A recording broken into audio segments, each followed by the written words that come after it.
El Independiente Podcast. Roma, año 57 después de nuestra era. El joven emperador Nerón se preparaba para presenciar los juegos en el anfiteatro de madera que había mandado a construir en el campo de Marte. Con toldo azul y una viga tan larga que los propios historiadores de la época, Tácito y Suetonio, describieron como jamás antes vista, era el escenario donde gladiadores e incluso políticos y personajes de los más altos niveles fueron obligados por el jerarca a blandir las armas disponibles.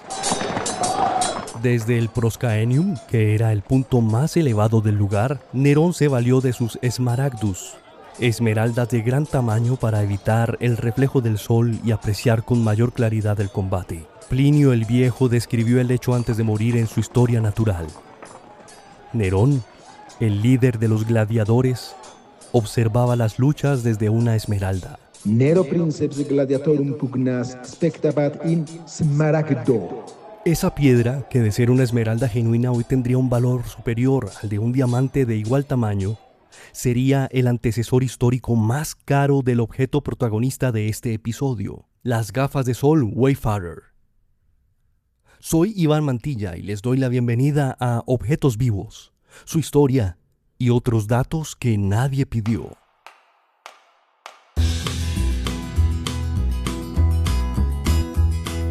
Historias de objetos que no volvieron, cosas que guardamos, otras se perdieron. El reloj digital, calcomanías y amuletos glow in the dark, estrellas ninjas y el robot espacial. Del cassette al CD, objetos vivos que son parte de ti.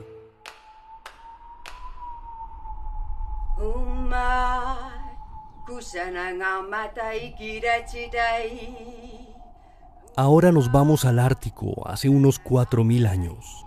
Un paisaje de gran extensión, donde el hielo y la nieve reflejan entre el 80 y el 90% de la luz solar incidente. Es decir, cuando el sol pega de lleno en cualquier superficie.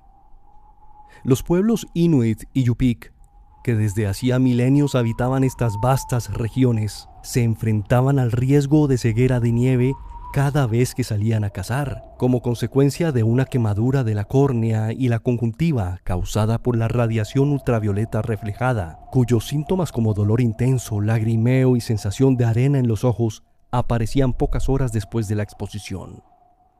Estas personas desarrollaron una solución de ingeniería muy avanzada para su época y los medios con que contaban entonces. Gafas de ranura llamadas Igak en dialecto del norte de Baffin y Nigaugek en Yupik central, a partir de la talla de marfil de morsa, hueso de caribú, madera flotante o asta de reno. El resultado era asombroso, pues la ranura horizontal, que era calculada con precisión empírica para brindar un equilibrio óptimo entre protección y campo visual, tenía un funcionamiento similar al de la cámara estenopeica o la cámara oscura, esto es, reduciendo la cantidad de luz que llegaba a la retina y, adicionalmente, mejorando la agudeza visual a distancia, al forzar al ojo a una mayor profundidad de foco.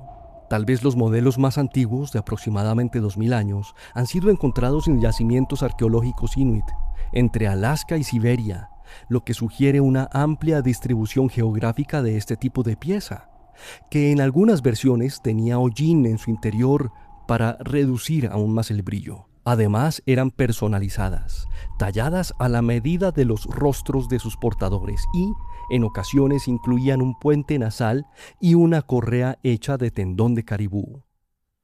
Hacemos un salto de varios milenios en el tiempo. Como lo había mencionado al inicio de este episodio, la historia nos lleva al Imperio Romano, donde algunas piedras preciosas fueron usadas para permitir una mejor visibilidad de las batallas de los gladiadores. Luego nos adelantamos a la China del siglo XII después de nuestra era.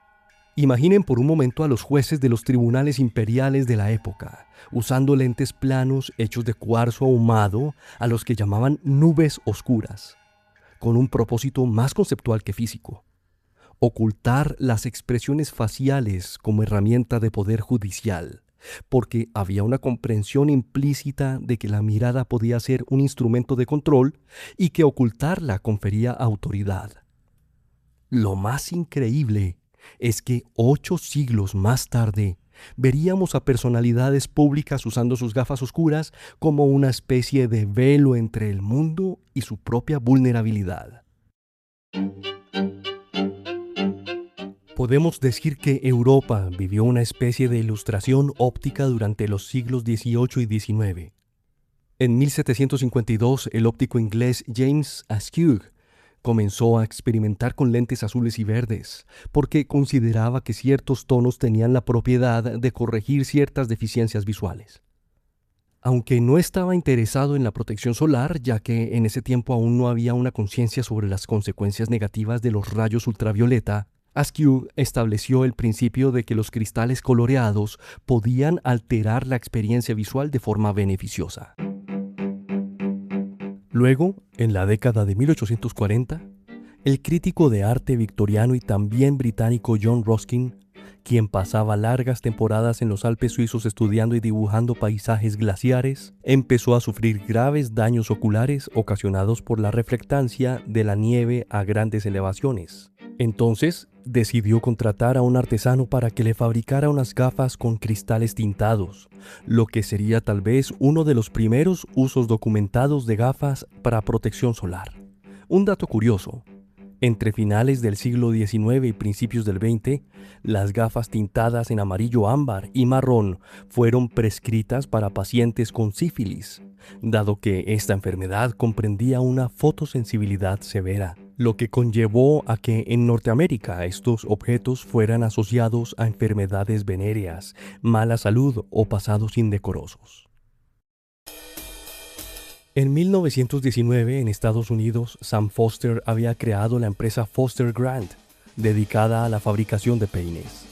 Varios años después, mientras veía cómo su negocio se iba al suelo por los cambios de la moda, decidió llevar su negocio por un nuevo rumbo, para hacer gafas de sol a base de celuloide, mediante la aún novedosa técnica de moldeo por inyección. Fue el 20 de agosto de 1929 cuando Foster vendió el primer par de gafas de este producto de producción masiva a un turista en la playa de Atlantic City, en Nueva Jersey, a un precio accesible en medio del verano, lo que poco después se traduciría en una respuesta del público muy positiva para su empresa. Ese mismo año, 1929, Edwin Herbert Land, un estudiante de física de Harvard de 19 años de edad, desarrolló un proceso para fabricar láminas sintéticas polarizantes, utilizando cristales microscópicos suspendidos en laca y alineados mediante un electroimán que luego tiraba a través de una hoja de celuloide.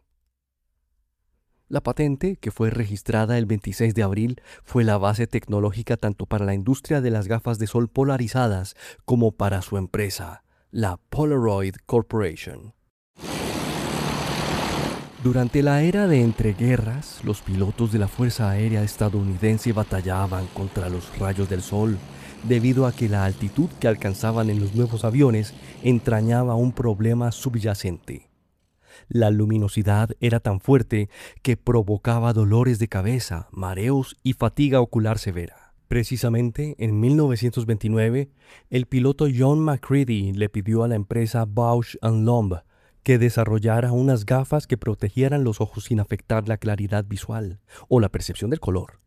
7 años después, en 1936, presentaron su prototipo denominado Anti-Glare, con una montura de plástico y lentes verdes, cuyo diseño tenía el objetivo de absorber la luz sin distorsionar los colores o reducir la visibilidad de forma peligrosa. Luego, en 1937, el diseño, que contaba ahora con una montura metálica, fue bautizado con el nombre de Ray-Ban. Ray por rayo de luz y Ban de prohibir o bloquear en inglés. En 1939 eran vendidas por $6, que actualmente equivaldrían a unos $130. De acuerdo con un artículo titulado "Los lentes oscuros son una nueva moda para usar en las calles de la ciudad", publicado en la revista Life del 30 de mayo de 1938, el anterior año habían sido vendidos 20 millones de pares de gafas de sol en los Estados Unidos, y solo el 25% de sus usuarios realmente las necesitaba. Esto significa que ya en aquel momento, este accesorio se había convertido en un fenómeno cultural.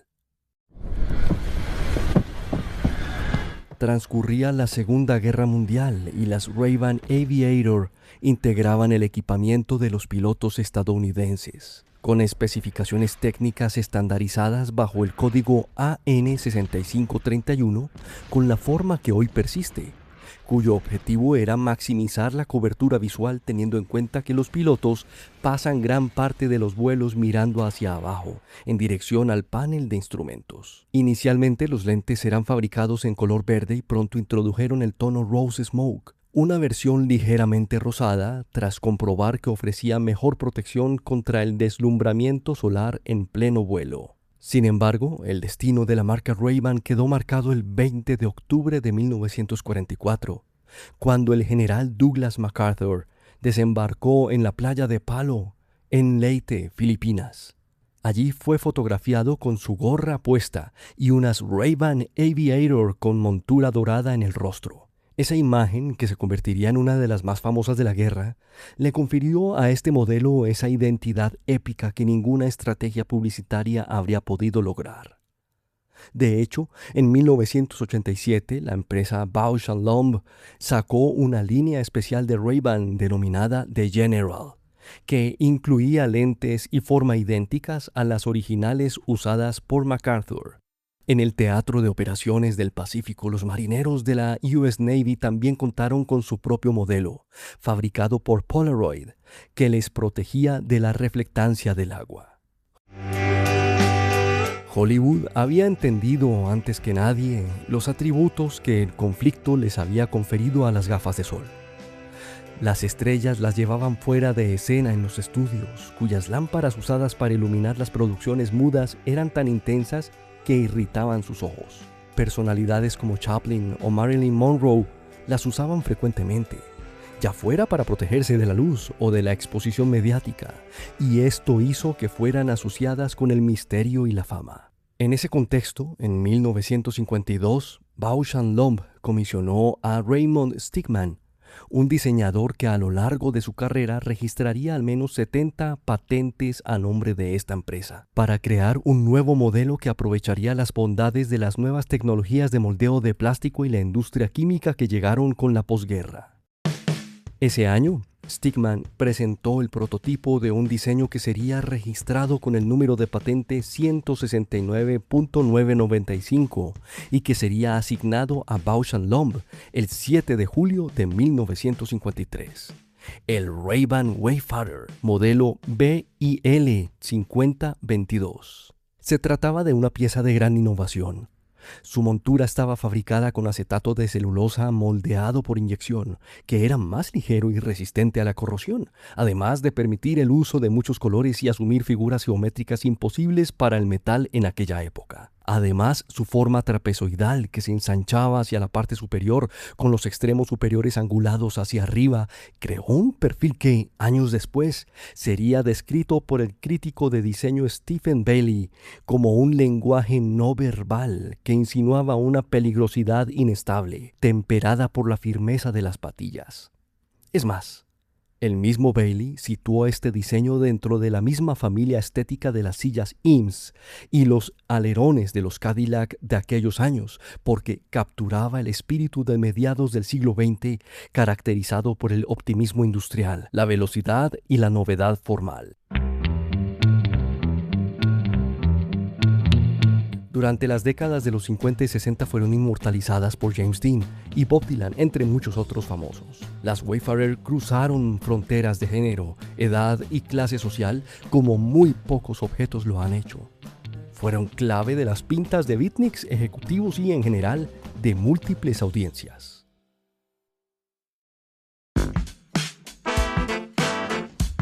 El modelo Wayfarer sufrió su primera gran caída en la década de 1970 por cuenta de la moda que había impuesto marcos redondos al estilo de John Lennon, monturas sobredimensionadas, colores estrambóticos y plástico translúcido en tonos marrones y naranja. Entonces, a principios de los 80, Bausch & Lomb decidió evaluar la descontinuación del modelo. Y es que, por ejemplo, en 1981 solo se vendieron 18,000 pares en todo el mundo. Una cifra diminuta para lo que estaba acostumbrada esta empresa. Sin embargo, la salvación llegaría de la mano de John Belushi y Dan Aykroyd en la película The Blues Brothers, dirigida por John Landis.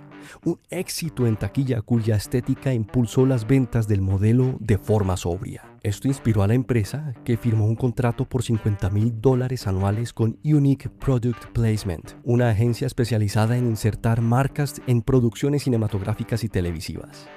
Y aunque se trataba de un presupuesto modesto, sus resultados fueron desproporcionados.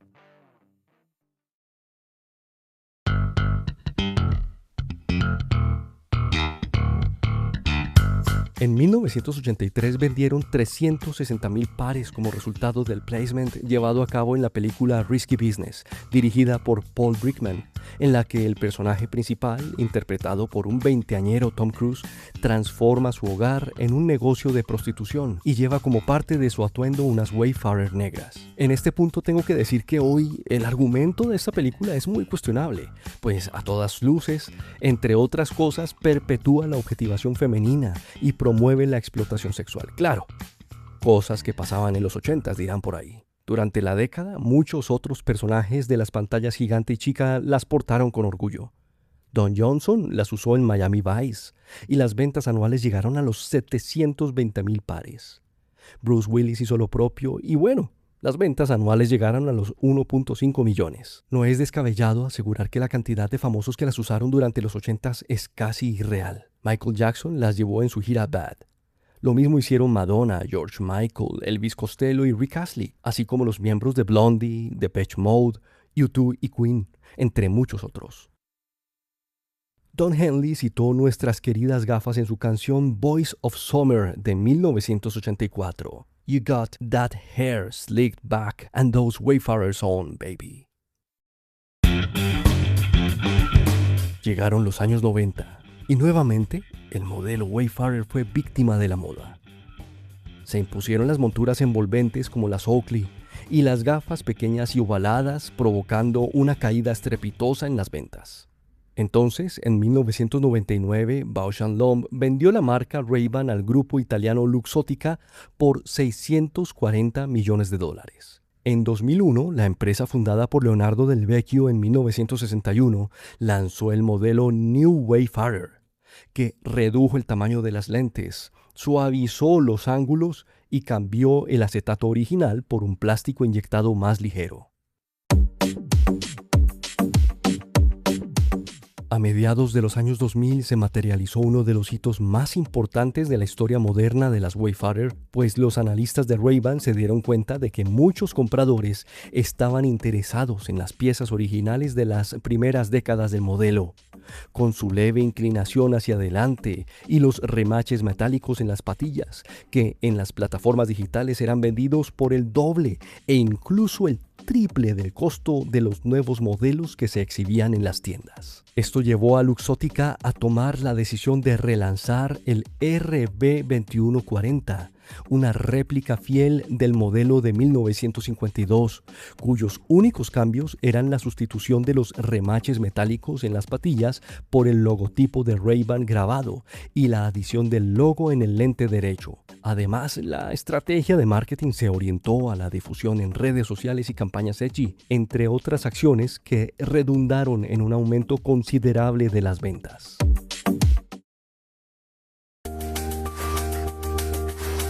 Hoy podemos ver una familia Wayfarer que se ha ido extendiendo cada vez más, con variantes como el Mega Wayfarer con proporciones sobredimensionadas, el Reverse, que experimenta con lentes cóncavas que invierten la curvatura tradicional, o las Ray-Ban Stories, unas gafas presentadas en 2021 junto a Facebook Reality Labs, hoy Meta, que incluyeron cámaras integradas y altavoces de conducción ósea. Este es personalmente uno de mis modelos favoritos de gafas porque son versátiles, elegantes y atemporales. Si usted las tiene, de pronto es momento de desempolvarlas para sentir de nuevo ese halo de misterio y, ¿por qué no?, experimentar esa emoción que traen consigo los objetos llenos de historia. Y mientras usted piensa con qué combinarlas, yo me despido, no sin antes recordarles que sigan disfrutando estos breves relatos, los compartan y nos sigan en objetos.vivos en Instagram, también en YouTube, y recomienden sus objetos para que sean protagonistas de nuestros próximos episodios. Agradezco la producción de El Independiente Podcast y la acostumbrada colaboración de Juliana Perdomo. Gracias por acompañar Objetos Vivos, su historia y otros datos que nadie pidió. Esperen nuestro próximo episodio. Chao. Objetos vivos que son parte de ti.